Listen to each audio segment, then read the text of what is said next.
O'zbekning yana bir mehnatkash mashinalaridan do'stlar 2023-yilda ishlab chiqarilgan, ya'ni Damas'dan labo qilingan do'stlar. Mashinamizning salon holati do'stlar yaxshi holatda. Obshipkalariga kojalar tortilgan do'stlar, tomlari ham xuddi shunday, ya'ni polni do'stlar tayyorlangan. Mashinamizni olasiz, minas akamiz mashinamizga 4 ta yaxshi diska balonlar taqib qo'yishgan ekan. Mashinamizning metani bor.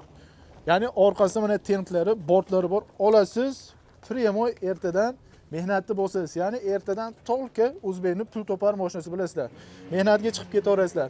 Aka, mashinamiz 2023-yilda ishlab chiqarilgan ekan aka, ko'rdim.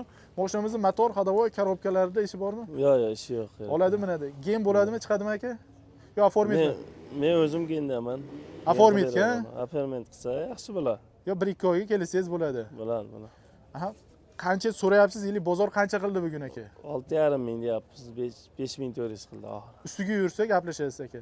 Nomeringiz aka? 90'lik 565 67 90. Hoziroq mana shu videoni do'stlar arzon lavo qidirib yurgan do'stlarimizga jo'natib, kommentga bundan keyingi mashina qaysi bo'lishini yozib qoldiringlar.